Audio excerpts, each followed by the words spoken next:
welcome to this week's episode of 20 Minute Tims. Is this the biggest week of Celtic season? Yes, it is. I'm your host, Jamie. I'm joined by Stephen. How's it going? And Melly. Yes. The question, Stephen, isn't is it the biggest week of Celtic season? The question is it the biggest week of Celtic Football Club history, as we could become crowned the most successful football club in the world, as we could potentially just snatch that made-up trophy right off the babies that are Rangers. What are you looking forward to the most? Are you looking forward to the potential of Champions League progression, or the potential of beating Rangers in the Cup? Becoming the world's most successul club. Officially, we get to plaster it all over our walls. No, that's well. Get the I've already got in. my tattoo picked out. It's 119 stars across your back. It's a massive week. There's no getting away from it. We have, if all of the projections and the calculations that we've been led to believe are true, if the Opta stats are true, and everyone who simmed the Champions League 1,000 times or 100,000 times and enough points was to get you through, Celtic are on the brink of being able to achieve that in their next game. Still got games to go, so all is not lost if we don't achieve it on this occasion. But we are looking at a week ahead of us where we could do that, which is massive for Celtic. Champions League progression of any description is massive for Celtic. I know it's a new format, it's a new exciting format as far as I'm concerned, but it's massive. Any kind of progress, any kind of making a mark in Europe that we've spoken about ad nauseum over the last several years, plus a cup final on the horizon. Like, tedious jibes about most successful club aside, it's still a cup final. It's still it's what you started it. Tedious jibe aside, you started it. Yeah, we're going to be the bigger people here, but you started it. I feel. Yeah. But it's a massive week. Which am I looking more forward to? I would have to say cup finals are what we live for, isn't it? It's cup finals. It's what we thrive on. Europe is a great bonus, and it's what we've said that we're going to gauge ourselves as a club going forward. That remains true, but if it falls in the same week as a cup final, given the choice, I'm probably more looking forward to that. Joking aside, Melly, I think there's an element of being the sort of having wider ambitions and being a bit more mature and having a longer term view about where you want to take Celtic. We've often said that we can't just judge the club repeatedly on domestic successes, and it doesn't matter how those domestic successes come. You need to broaden your horizons a wee bit, and I don't think horizons get any broader than being the world's most successful football club ever.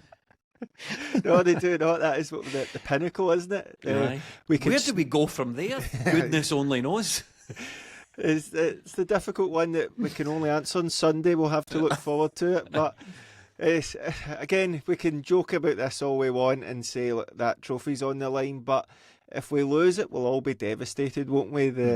It's going out there, and look, Europe is brilliant. We have said we want to sort of look beyond Scottish football, but that doesn't take into consideration playing your biggest rivals in a cup final where somebody has to walk away with the trophy. So the Europe as well, we've got another couple of stabs at it as well once after this game, so that can be sort of put on the back burner if we don't get the points we need in Europe. But looking forward to the game on Sunday, that has to be settled there and then. There has to be a winner there, and we just need to pray that we come out on top. See, just on this stuff, before we go, on this stuff, obviously we've got a channel dedicated to it on our hugely popular Discord, the greatest online Celtic community there is.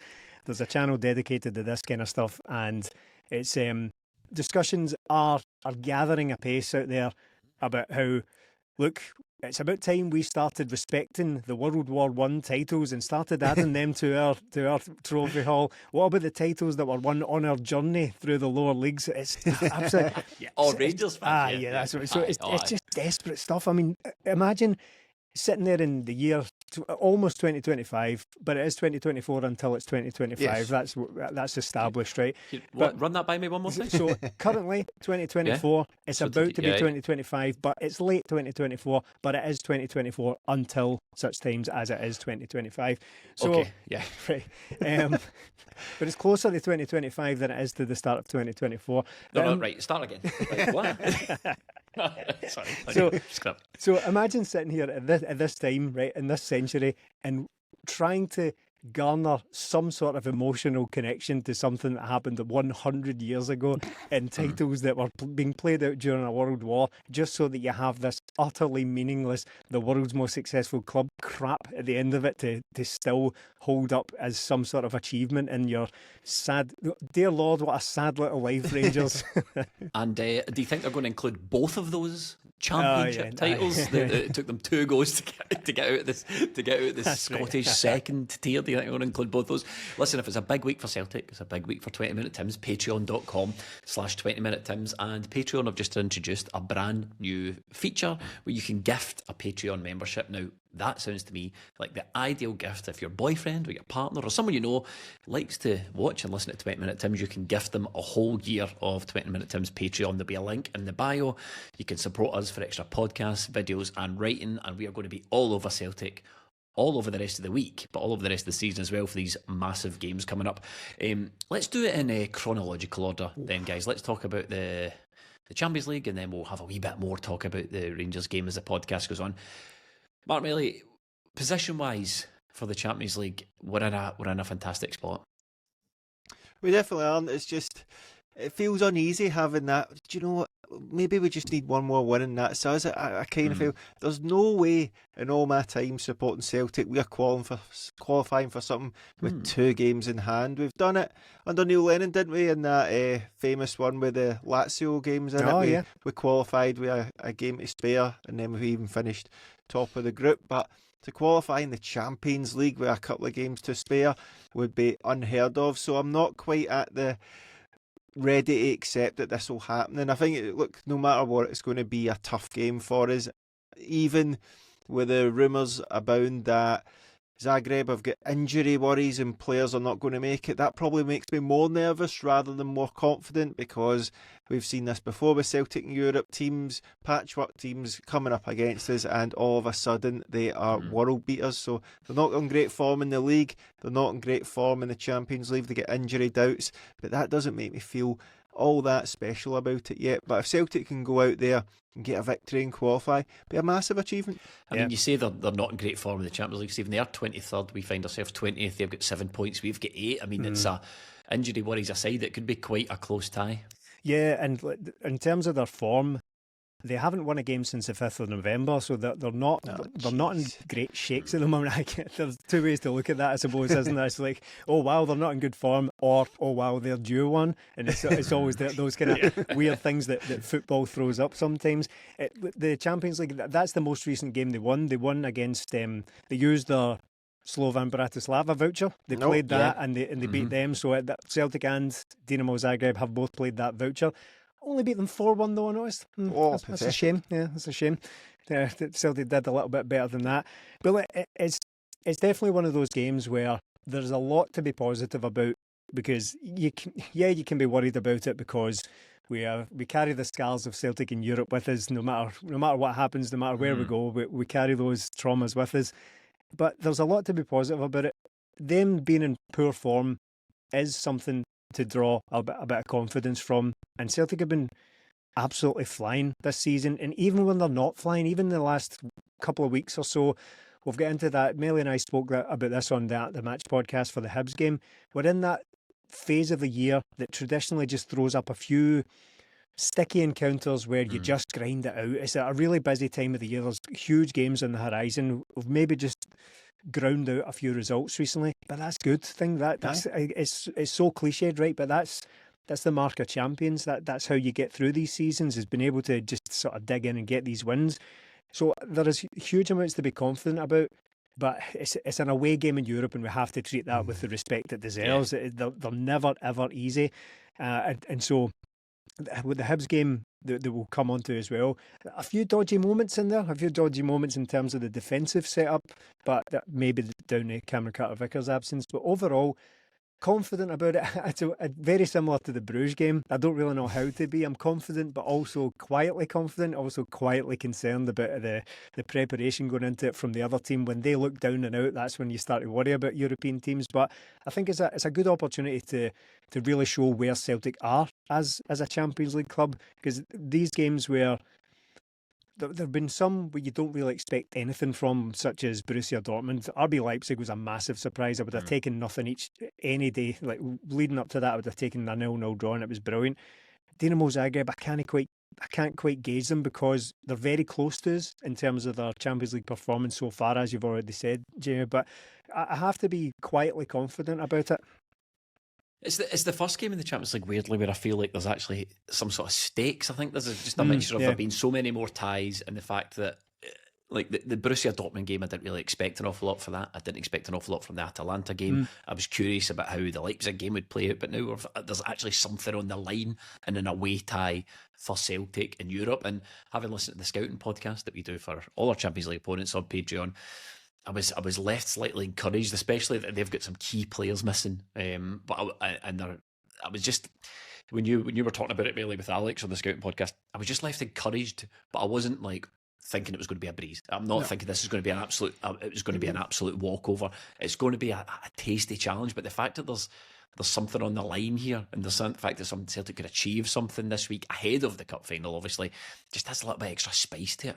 It definitely does, and as well, this is the first time we've sort of experienced this Champions League format, isn't it? So we don't know, is the win going to be enough for sure? What happens if we draw, and all the different permutations of it? So we're sort of in limbo here because we haven't experienced this before.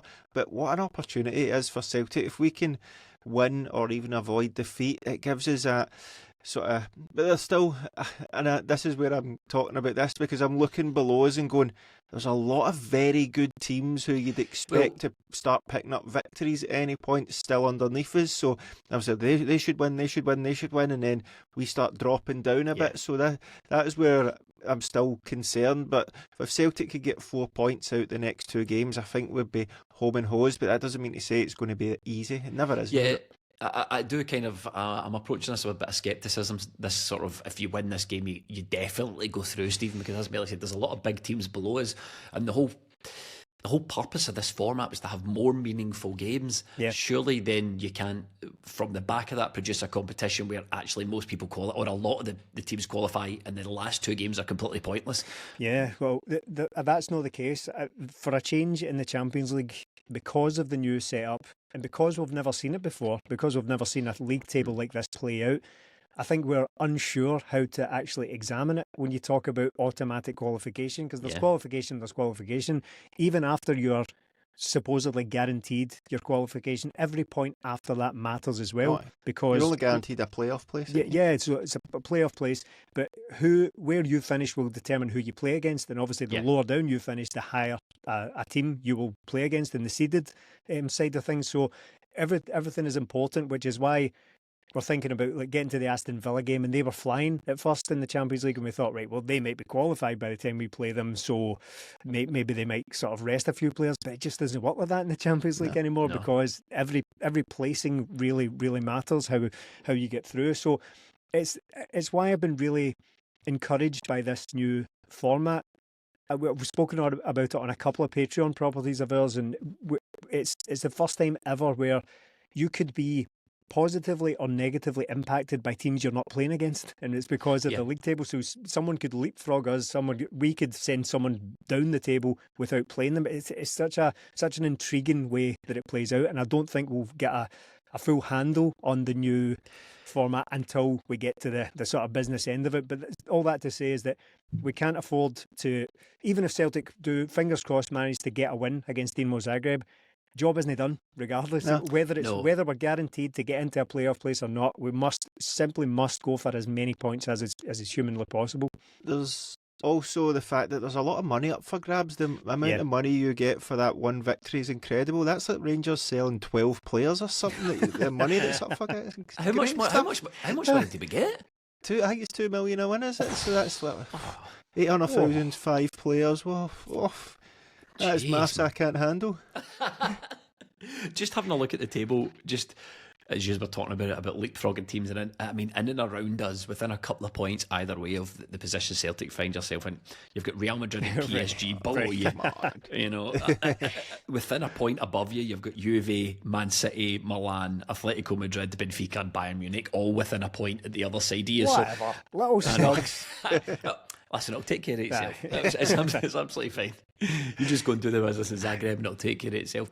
I think looking at the Hibs game, Brendan Rodgers-Melly is using this rotation to get through these ties. Celtic are currently sitting on the same amount of points that we're sitting on at this time of the season from the Invincible season. That's how well we're doing at the moment, and a lot of that is down to the rotation and using the full squad. And we've spoken before in the podcast about players coming in and out and how the quality doesn't really drop. And I don't think I mentioned this on a podcast, but for the last couple of weeks I've been saying to myself, if we get invited up to the press conference, one question I'd like to ask Brendan Rodgers, and it's not a specific Brendanism, it's just throughout football, that no matter how much rotation happens in a squad, no one really rotates their goalkeeper. There have been a few clubs historically that rotate their goalkeeper, but really your goalkeeper stays and everyone else gets rotated in and out of the squad. And I don't quite get that, because there's no way a goalkeeper is more important to the way the team plays than a centre half or a left back or a midfielder or even a striker. So there must be another reason why Sinisalo's not getting minutes and Bain really isn't getting minutes. It might be because Bain's rubbish. There probably are reasons for that, yeah. Yeah, there probably there's probably definitely. Well, let me rephrase that. There's definite reasons why they're not, and I just want to know what they are, right? Just for the sake of conversation. So all week I was like, I wonder why we don't rotate the goalkeepers. I wonder if we'll see anyone else come in, and then Kasper puts in a man in the match performance, and I thought to myself, maybe that's what. Maybe when you've got Liam Scales up ahead of you, who does okay, but when he's leaping out of position every 5 minutes and letting Hibs burst on you. I think Hibs had the most XG of any team at Celtic Park. Yeah, they didn't score principally because Kasper Schmeichel was so good. I thought, I can maybe see if you're going to experiment with Liam Scales, then you probably want to have your best goalkeeper in behind him. And Liam Scales ribbing aside, I thought Kasper was absolutely brilliant. He really showed his worth. He was brilliant, wasn't he? And I think the goalkeeper, it's a unique position where you can bring in somebody a lot further into their career and it's fine, but it's that position where you probably want a bit of solidity in there. Kasper Schmeichel's came in, and look, we were very complimentary of what Celtic done in the summer by bringing in the experienced guy and then bringing in the young guy, but the games probably in the League Cup or the early rounds of the Scottish Cup where you might see Sinisalo, if anything. But for me, I just think the goalkeeper, when it's been Joe Hart and Kasper Schmeichel, it's just set and forget. Look, they can play every game. It's not like outfield players where you need to rotate them round because they've done so much running. It's that position where having, and I think we've seen it this season with Kasper Schmeichel. We spoke about it in the last week when he gets everybody round, when Cameron Carter-Vickers makes the mistake. You don't get that with Sinisalo, even though I've not seen him, but he brings this experience and he's got a bit of everything. He can play football, he's got the experience, but now we've seen it the weekend, he's had that game where he's made saves that have really made a difference. He had a couple of very decent saves in the Bruges game as well, one just after half time, and now this game Hibs were clean through twice with two opportunities that you just expected the ball to hit the back of the net.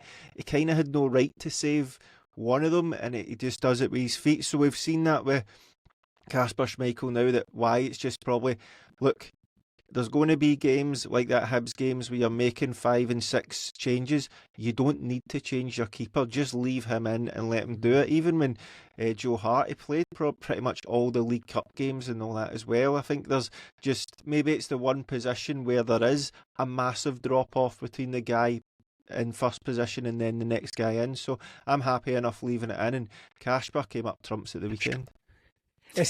Kasper.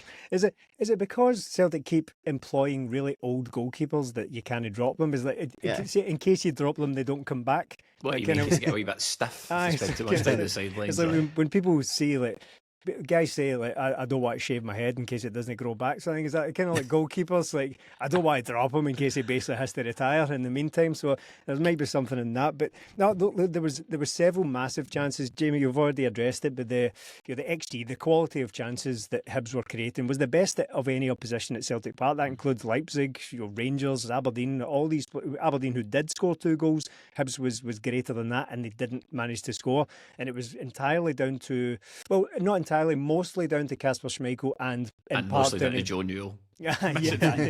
and Alistair Johnson, but yeah, definitely Newell as well. There was even the one where Luke McCowan sold him short with a back pass, and he had to jump out and smother that as well, looking very much like his old man when he came out and did the old Schmeichel starfish. So yeah, I thought he was brilliant, and it was I was as sceptical as anyone when Kasper Schmeichel came to Celtic. I thought, you have to put yourself back there and realise that, yes, we were all very happy with how Celtic did their business in that window, but at the start of it, we were very sceptical indeed of how they were going about it. And then Kasper Schmeichel comes in, who's on the verge of 38 years old, who's even older than the keeper who's just retired. He's the guy who's worked with Brendan Rodgers before. All of it pointed towards, Celtic are at it again with this mad recruitment. And he's, to be honest, his reputation from his last couple of clubs wasn't great. Of course, so I was as sceptical as anyone. Of course, you apply the notion that Kasper Schmeichel is a brilliant goalkeeper and has been for a long, long time, but you do look at the age and think, Celtic are at it again. But I have to hold my hands up and say it was an inspired signing. It really was. He's been absolutely brilliant. And I think maybe the Hibs game was the first time he's properly stood up and, well, the opposite, and it's on occasion dived down for the ball. It's the first time he's been tested truly in terms of brilliant chances being created against Celtic, and the saves were added to the already growing reputation in terms of a leader. And you've already mentioned the fact that gathering the players and making sure that everyone is back focused again after the hilarious own goal against Bruges, but that was never in doubt. He was always he was always leader material. We knew that from his career. But could he still do it? Could he still be a really good goalkeeper at his age, with the amount of miles on the clock that Kasper Schmeichel has? The answer is yes. The answer is the agility is clearly still there. So really brilliant, to be honest. And the Hibs, they created a lot of chances. He wasn't helped by his defence on the day. I thought it was an uncharacteristically shaky defensive performance, and it was a wee bit. Liam Scales had a performance that sort of harkened back to previous complaints we've had about him. I gave him massive credit this season for last week. Was it previously this season? I'd said that he looks to have eliminated that slightly rash, kind of mode he gets into. Lack of discipline. Yeah, so he gets in his head that he wants to win everything, and he comes out of position. So that didn't help Kasper Schmeichel on the day, I didn't think. But he was absolutely brilliant. Kept him out, and a worthy man of the match. How often do we get a goalkeeper being man of the match at home at Celtic Park? And he absolutely deserved it. I think we've kind of got a bit of a problem with the Kasper Schmeichel thing insofar as this is the first time, as far as I can remember, we've had one of those sort of I call it new generation of goalkeeper, but really the idea is 10 years old now, of goalkeepers that can play out effectively from the back. It just so happens that we've finally managed to pick up one. Is this the guy we're going to be comparing every goalkeeper to? Well, that's it, because Joe Hart was kind of the last of the old breed of just old-fashioned shot stopper. You know, your Joe Harts, your Fraser Fosters, your Artur Boriches were all just old-fashioned shot stoppers. I suppose Craig Gordon was, even though Brendan called him number one sweeper keeper when Chelsea wanted to come in from. Sometimes I just wonder how much Craig Gordon really rues not moving to Chelsea. Remember that summer Chelsea came in from Celtic, knocked it back? That was in January. So about 4 million, 4 million or something like that, and he was about 35 at the time or something. Mental, we were cracking up at the time.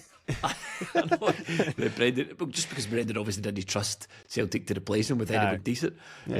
So we've had Fraser Foster and all this, but then we get the Kasper Schmeichel, who is the sort of play out of the back. So our next keeper, we can't regress from that. The next keeper's going to have to be able to do that thing. So we either go down the road of getting another older guy at the end, or try and pick up a younger guy that can play a bit. Hopefully Sinisalo can do that. The Glastonbury Legends slot, I'm up for it. If we're just going to have purely Premier League winner goalkeepers, who's going to be next? Listen, I hate to say I told you so, but towards the end of last season we were talking about who replaces Joe Hart. I did fully back the idea of just getting old veteran goalkeepers in every season. As you say, it's like the Glastonbury Legends slot.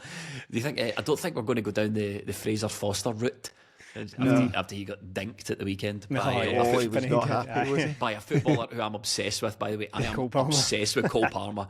He's obviously not thick, Cole Palmer, right? No. Because you can see the way he plays football, but then you see the way he approaches everything else in his life, and you think, There is nothing going on between that guy's heels. I've never seen it like it in my life. Refreshingly unpolished, isn't he? In a world of a million, enjoys playing football. in a world of a million Jude Bellinghams, who is media managed within an inch of his life, it's quite refreshing to have the odd Cole Palmer here and there. Yeah, Brilliant, man. I'm absolutely obsessed with the guy. But Martin Melly, what were we talking about? Bring us back on track. What do we do after Kasper? But we don't need to worry about that right now, do we? No. Because we've got a really good goalkeeper on our hands, and Celtic have, like Stephen said, Celtic have been so good this season that we've not really had that. We've all gave him his kudos for the passing and the ability to play, but we've not really had that chance to see the saves yet because Celtic have been so dominant and they've not given away too many chances. But he had his day on Saturday, and look, Hibs should have scored at least one or two of those chances. Celtic should have been fine in the game anyway, but that's not the point. The goalkeeper's there to give Celtic a platform to build on, and he done that. So that's 12 clean sheets out of 15 in the league this season. That is utterly incredible for any standards, even no matter what you think of any league. To keep 12 clean sheets in 15 games is remarkable, and Celtic are really... They've changed their centre-half pairing a lot. They've changed their left-backs a lot, but out of the 6 players that usually play, they're all fine because they've got Kasper Schmeichel behind them, and it's just given Celtic this new lease of life. And for all, Joe Hart was brilliant for Celtic, and Celtic were brilliant for Joe Hart. Just having this guy that, this is why managers want goalkeepers who can play as well, because you see how much a difference it makes. And when it's now at the point when Kasper Schmeichel plays a bad ball, you go, what's going on here? Before it was when Joe Hart played a good ball, that's quite good. Now we're getting used to this, and hopefully it continues, and he just continues in this vein of form, because it's just been, I can't even really say it's a vein of form, he's just been brilliant. So as tempted as I am to ask us to maybe rate Kasper against the sort of goalkeepers I mentioned, I just feel like it's an unfair thing to do, because all these other guys really weren't required to participate in the game as much as Kasper. Artur Boruc was an outstanding shot stopper. Fraser Forster was an outstanding shot stopper. Kasper Schmeichel is also an outstanding shot stopper, but I don't know if maybe is just as good as those guys. Joe Hart, again, some big moments for us. No one else is worth mentioning. But Stephen, it's almost too difficult to sort of rank him, because he's got this sort of a bit extra ability that the other guys were never required to do. For me personally, I've not bought into the Kasper thing as much as I bought into the Joe Hart story, because there was a story there and Joe Hart ladled it on thick and I absolutely bought it. Artur Boruc was just an absolute madman, another key component of what I love about him. You want your goalkeepers to be mental, and of course. He was just brilliant for us. Fraser Forster obviously has that iconic Fraser Forster final. He's got the game against Barcelona. Some of the goalkeeper Lazio performances he pulled out were just unbelievable performances. And so all these guys, for me, just on not any sort of technical or professional scaling level, these all feature a wee bit higher for me than Schmeichel, but there's no doubt he belongs in that sort of group. Yeah, we'll have to see. I think we'll have to play it out, because we are nothing if not hot takery and ludicrous comparison merchants, right? We're nothing if we're not Would that. Would be on your Mount Rushmore of Celtic goalkeepers? So 4. How many faces? We're talking about 4 faces. I mean, probably. I think already. But, I do think we need to let it play out for now, because there are certain realities, and while he might be an upgrade in a lot of regards to Joe Hart, and these other guys, actually, when you put it all together as a package as a goalkeeper, what we need to remember is these guys were there a lot longer. Joe Hart was here for 3 years at this stage of his career. Kasper Schmeichel has only been here a matter of months. So we might be dealing with certain realities that might prevent him from being able to achieve what those other guys did at the club, just purely down to the clock ticking on him. We might not be able to have the longevity of guys like Forster and Boruc and Joe Hart.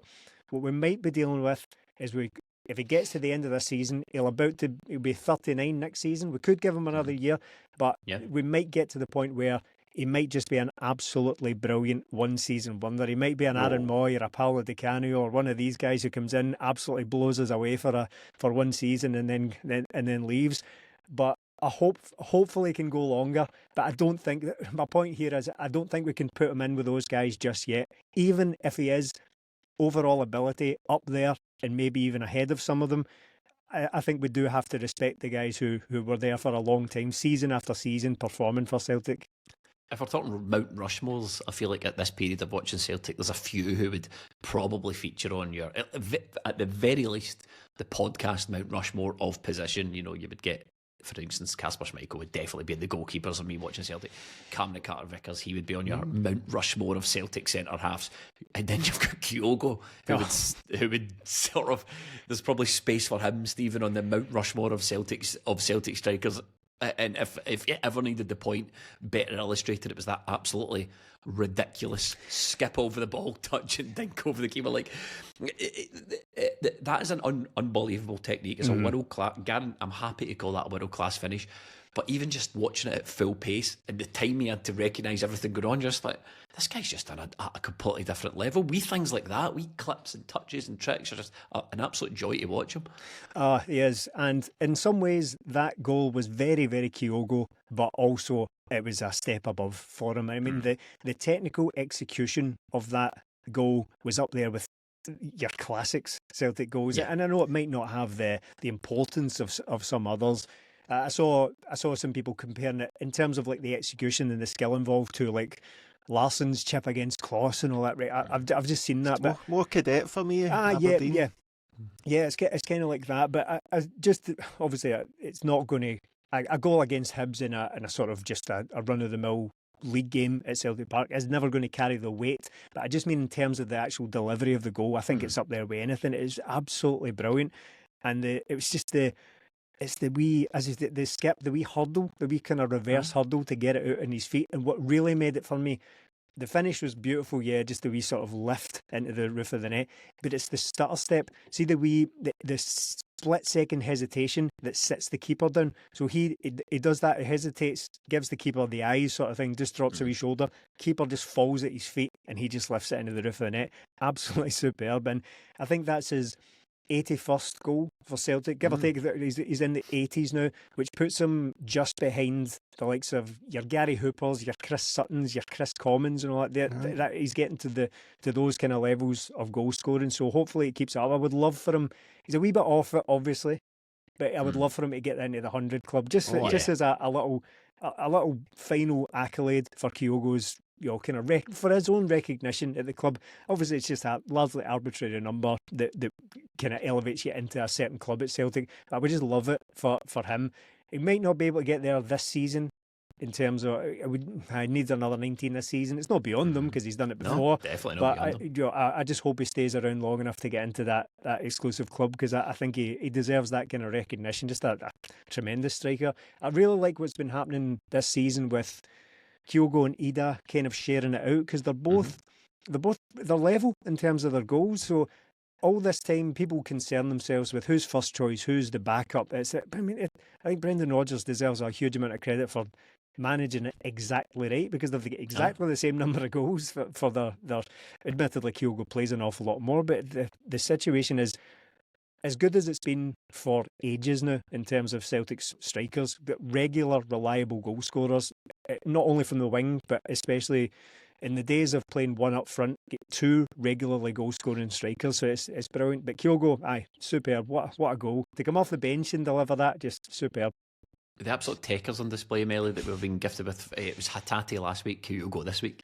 Yeah, and those two guys alongside the man you've already mentioned, Carter Vickers, it's sometimes you need wee reminders like this to remind yourself that we've had these guys for a long time now and they can still deliver sheer quality like this. We all love new signings and having new toys, and even guys like Kuhn this season's felt like a new signing because he's come in and he's done something special. And then we've got guys like Bernardo and Engels, Ida coming in, you've got all these new guys, but sometimes you just need to remember guys like Kyogo, Hatate, Carter Vickers and what they bring to Celtic and what they've done. These guys that are approaching legendary status for the club, because like last week Lubo Banavchik was on the pitch at half time and nobody will not call him a legend. These guys have all been here longer than Lubo Banavchik. They've all won more trophies than Lubo Banavchik, so maybe not as good players, but these guys are contributing to Celtic, and the Kyogo one's just one of those goals where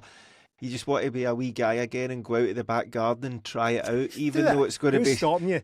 Nobody's stopping you. No, don't let anyone crush your dreams. Don't let us anyone know if you tell manage it. I'm stopping me because I'll injure myself and I don't have the technique to do it. But it's one of those goals that... That's next year's Christmas advert. It's Melly out in his back garden. I know. His wee Kyogo jersey on. the Doug will stop it going in the back of the net. But it's when he sits to keep it, it's a hard one to replicate because there's so much going on around him, but he just keeps a cool head. And I remember the goal against Lazio when Chris Sutton's watching the replay, he says, and Cham just sits the keeper down and just lifts it over him, and it's the same for that one. It's just lifted over the keeper, and it's just a great goal to watch, and one of those ones when Kyogo's sort of all the goals are put together, that'll be one you go, mind that one, that was a cracker, man. Oh, on the goal itself, before we move on from that, a couple of extra elements of the goal that I quite enjoyed. Now, Forrest deserves massive credit for it as well, because not only did he play the pass through to Kyogo, right into his feet where he was able to jump over it and finish, right? He played that, but he also won it. He won it high up the pitch and caused the turnover from Hibs, and that kind of press high up the pitch that allows Celtic to score so many goals, and that's kind of defending from the front. Forrest deserves huge credit. But Hatate played it to Forrest in the first place. So Forrest wins it, drops it off to Hatate, and Hatate plays it through to Forrest. Hatate, if you watch it back, Hatate does very well to take out the referee who is in the way again. Oh, he was in... I think at times during that game, he was more involved in the play than Luke McCowan and Arne Engels were at times. So, bro, he's right there. He's standing right in front of Hatate, and Hatate has to play it past him to get to James Forrest. Unbelievable. Greg Taylor was cracking up at him at one point during the game because Greg Taylor went to get on the end of a cut back to the edge of the box, and the ref was just standing in front of him. He had to kind of work his way around him. Absolutely ridiculous. But fair play for Hatate for referee splitting pass through to James Forrest. I've been liking this thing that the referees are doing where every month, every week, or whatever it is, they come out with all the mistakes they made. I think it's every week, isn't it? This panel meet. And it's like, I just don't know what's in service of anymore, because every week is like, last week you made four critical mistakes. Yes, and because every single week it's like you made 3 mistakes this week, 4 mistakes that week, 2 mistakes this week. We missed 8 red cards all season. You're like, right, and it's the Greg Taylor meme. It's sorry. That's basically the rest of us saying that every week. We made a complete arse of it again. Sorry. I know. I feel like I just want to sit them down and go, like, there's a bit of this process missing, isn't there? Like, there's a bit missing. Resolution, like, you might say. How everyone's happy about everyone. Like, we appreciate the transparency and all that, but what's it in service of? Let's get a little bit better. Just a final thing in the Hibs game. I noticed an interesting football quirk that when Hibs scored the own goal, the Celtic players all ran over and celebrated with Adam Ida, who really had zero part in it at all. Just that impulse to celebrate, but they didn't know what to do, and he does like, okay, fine. That's you could tell at the game, it was very obvious from our position on the halfway line that someone else put it in. I initially thought it was Scales, because I thought there's no way that's on target. He's basically sort of glanced at a cross goal and somebody else has put it in. I was convinced it was Scales that scored it, but it was very obvious it wasn't Ida's goal for very early on, and then the replays confirmed it. But may as well celebrate. Ida, who put Rangers to the sword in the most dramatic fashion at the tail end of last season. Butland spills just absolutely tremendous stuff. It's going to live long in the memory, I think, that cup final, because I remember when I was taking my seat and I was in that wee corner where he came celebrating, I jokingly said to the guy next to me, I says, this is a cracking seat, because that's where Ida's going to jump in when he scores in the last minute, and it almost came true. Right, listen, we'll get the Rangers again. Martin Melly, what are you thinking? What are you feeling? How do you feel about the game? Philippe Clement thinks that he's got a difficult job because we're out of his financial league. Once again, I will say, whose fault's that? This is all these problems that every time Philippe Clement opens his mouth, the Rangers fans are baying for blood. The guy, of all the criticisms thrown at Giovanni Van Bronckhorst, the one that kept getting thrown at him was he doesn't get it. He just doesn't get it. And far be it from me to defend a Rangers manager, but when I compare Clement and Giovanni Van Bronckhorst and listen to the utterances from that man Clement, I think, no, that's a guy that doesn't get it. He doesn't realise the football and environment in which he's competing in. This stuff about What was it, Stephen? How did he refer to Nicholas Kuhn? I won't be able to recall this verbatim because it was absolute word salad. What it was, the better The player. attacking player? No, so it was the better player of the attacking part of the other side of the city, is how he described. Sort of burgeoning player of the year, Nicholas Kuhn. Just say his name, you absolute crackpot. It's so much easier to just say Celtic winger Nicholas Kuhn, the better player of the attacking part of the other side of the city. So weird. And I don't know what it is he's trying to avoid, because as soon as you start making comparisons to Celtic players when you're the Rangers manager, you say, well, look, this guy, you've lost it already, so it doesn't matter if you say his name or not. You might as well spit it out and say it. The other one as well, he referred to Brendan Rodgers as his colleague from the other side of the city, sorry. But it's so disrespectful and weird. Like, just say it. I know that to an extent, see when players do it, I kind of accept that because it's a bit of kind of a bam up before a big game. Like we've seen it before with players referring to the team as the other mob or whatever. But when you're actually trying to make a serious point during a press conference where you're the kind of main attraction, people are very focused on your words and what you're saying, to be hitting out with absolute crackpottery like the better player of the attacking side and my colleague on the other side of the city, it just makes you seem weird, or even weirder than you already are. There's something sort of distinctly pathetic about this Rangers team, if I'm really honest with you, because there's no one to hate. They don't even have a Cantwell, and we've squeezed all the juice out of the lemon as James Tavernier. There's no fun to be had there anymore. And if I could predict how I wanted this cup final to end all cup finals to go, it would be Celtic go in, win 2-0, run-of-the-mill game, take the cup, stick it in the trophy cabinet, go home and never speak of it again, Melly. That's what I'm expecting from Celtic. I'm expecting a pretty run-of-the-mill game, because this Rangers team look as if they've been toiling this season. They've picked up a few good results recently. They've had a few players that have come to the forefront. Agamani's sort of picking up a bit of praise there, or Agamani, I'm not sure. Scoring goals as well, yeah. Czerny. I think you might be mistaken, Jamie. I think I've heard murmurings that the Rangers are back over the last couple of weeks. Yeah. I'm going to say it's so, because honestly, on the lead up to this game, I'm like, there's no one to hate. They're not getting ahead of themselves. They're all a bit miserable. But if you're promising me, if I go on the internet or on some Rangers forums and I just see like green shoots of hope, that will get me tingling, man. You can find them. You said earlier you'd love to go to a press conference with Brendan Rodgers and ask him something. I'd just love to go to a Rangers press conference and just be there, just to see like the beforehand and we know the standard of people they've had as the sort of PR guys is very, very high. We know that, very high. Very high. And to see them explaining to Phil Clement, don't say their name, don't say their player's name, and them going, right, he's nailed that bit.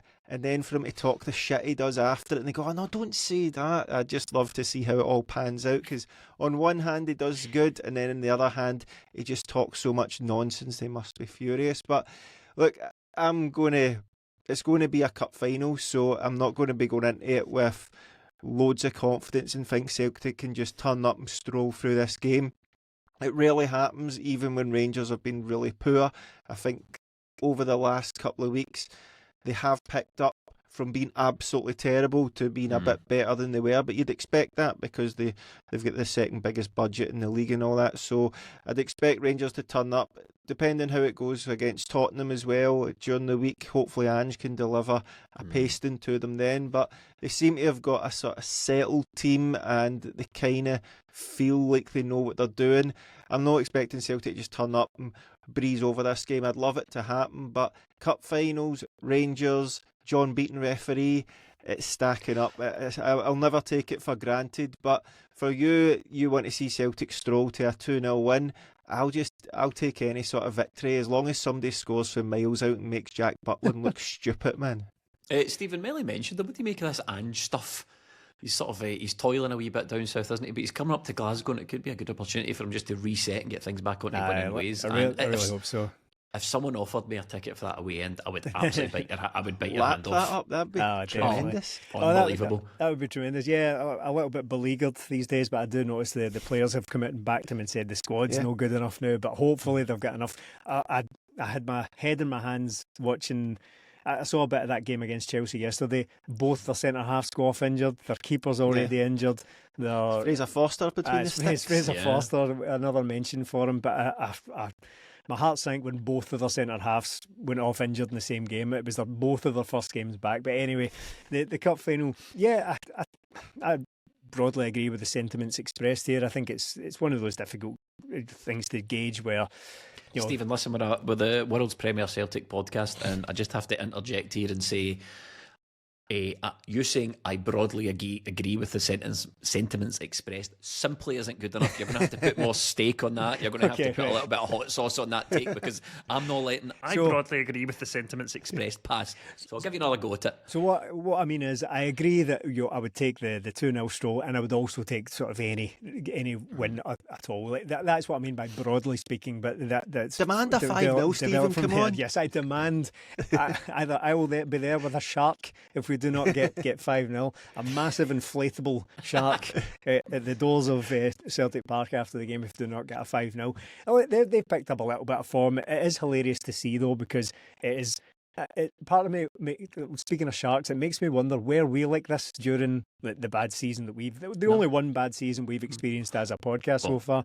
Were we like this, where we were like, no, he has to go? 2 weeks ago, he has to go, and then 2 weeks later, he put 2 wins together, and you're like, oh, this is it. See, we're not too far away now. Were we like this? We were impressed by Sorrow, so yes, we were like that. Well, Sorrow and Turnbull, the breath of fresh air. That's right. You've really put me on the spot here, Stephen, right? And I don't really have the time to go through it, but it's let me see if I can. Let me see it. So there's a very popular Rangers podcast, and when you were saying, were we up and down the way that there's a very popular Rangers podcast, right? And every other week for ages, their title was "We're back." Next week, this shit cannot continue. The next week, positive shoots. The week following that, he must go. And it was. I'm just going to quickly. So it was. So this is what I'm getting at. Yeah. So it's 1 week back into the groove. The following week, we are building without foundations. The following week from that healing feeling. The following week, we must be positive at Pittodrie. The week after that, this cannot continue. The week after that, this is no joke. The week after that, some signs of progress. The week after that, getting better. The week after that, so many questions unanswered. So yes, that beautifully illustrates the exact point I was trying to make. Far better than I possibly could. It's very up and down. But as we catch them just now, they're on the kind of upswing of that absolutely mental roller coaster you've just illustrated there. Right. So they're on the upswing of that at the moment, and that's to be paid attention to, of course. But let's talk about budgets and all that. Do not make me. We're going to make a sign made that I can tap to stop me making this point repeatedly all the time. This budgets chat is such a red herring. It is insulting to everyone's intelligence because, again, I'm not sure. Of course, stuff like this will fluctuate depending on various player tradings and all that, right? But again, broadly, Rangers, until very recently, had the highest wage budget in the country, higher than Celtic's. That is far greater an indicator of your overall quality than transfer fees are. So do not point to budgets if you're not willing to address that.